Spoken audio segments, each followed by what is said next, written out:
ರುಕ್ಮಿಣಿ 8ನೆಯ ಭಾಗ. ರುಕ್ಮಿಣಿಯು ಅಗ್ನಿದ್ಯೋತನು ಇನ್ನೂ ಬರಲಿಲ್ಲ ಅಂಥೇಳಿ ತಳಮಳಗೊಂಡಾಗ ಆಗಲೇ ಅಲ್ಲಿಗೆ ಆಗಮಿಸಿದನು ಅಗ್ನಿದ್ಯೋತನು. ದೂರದಿಂದಲೇ ಸ್ವಸ್ತಿಶ್ರೀ ಅಂತ ಹೇಳಿ ಪ್ರಾರಂಭಿಸ್ತಾನೆ. ಶುಭಸ್ಯ ಶೀಘ್ರಂ ಅಂತ ಹೇಳ್ತಾನೆ. ರುಕ್ಮಿಣಿಗೆ ಹೇಳ್ತಾನೆ, ಅಮ್ಮ, ನೀನು ಪಾರ್ವತಿ ಪರಮೇಶ್ವರರನ್ನು ನಂಬಿದ್ದೆ, ಆದ್ದರಿಂದ ಎಲ್ಲವೂ ಶುಭವೇ ಆಯಿತು. ಹೀಗೆ ನಾವು ಸಹ ಜೀವನದಲ್ಲಿ ದೇವರನ್ನು ಸ್ಮರಿಸಿದರೆ ಕಾರ್ಯಗಳು ಶುಭಪ್ರದವಾಗುತ್ತದೆ.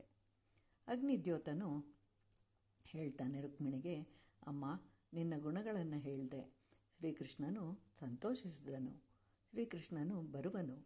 ರಾಕ್ಷಸರು ಎದುರಾಳಿಯಾಗಿ ಬಂದರೂ ಎದುರಿಸಲು ಸಿದ್ಧನಾಗಿ ಬರುವನು ಅಂತ ಹೇಳಿದಾಗ ರುಕ್ಮಿಣಿಯು, ತಂದೆಯಿಂದಲೂ ಸಾಧ್ಯವಾದ ಕಾರ್ಯವನ್ನು ನೀವು ನೆರವೇರಿಸಿದ್ದೀರಿ ಅಂತ ಹೇಳಿ ಬಹಳ ವಿನಯದಿಂದ ಅಗ್ನಿದ್ಯೋತನಿಗೆ ನಮಸ್ಕರಿಸ್ತಾಳೆ.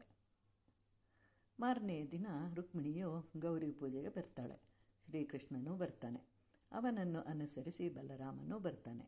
ಆದರೆ ಅವರಿಬ್ಬರೂ ವಿವಾಹಕ್ಕೆ ಬಂದಿರುವರು ಅಂತ ಭಾವಿಸ್ತಾನೆ ರುಕ್ಮಿಣಿಯ ತಂದೆಯಾದ ಭೀಷ್ಮಕ ಮಹಾರಾಜ.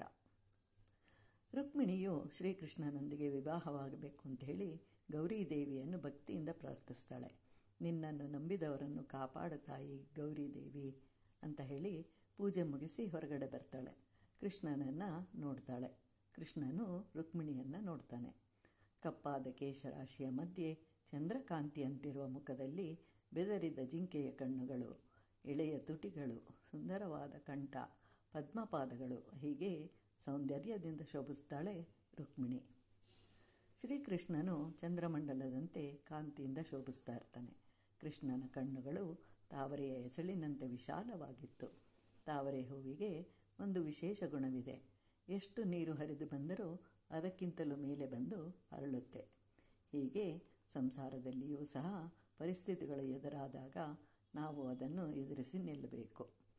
ಕೊಚ್ಚೆ ನೀರಿನಲ್ಲಿರುತ್ತದೆ, ಅಲ್ಲಿಯೇ ಹುಟ್ಟಿ ಬೆಳೆಯುತ್ತದೆ.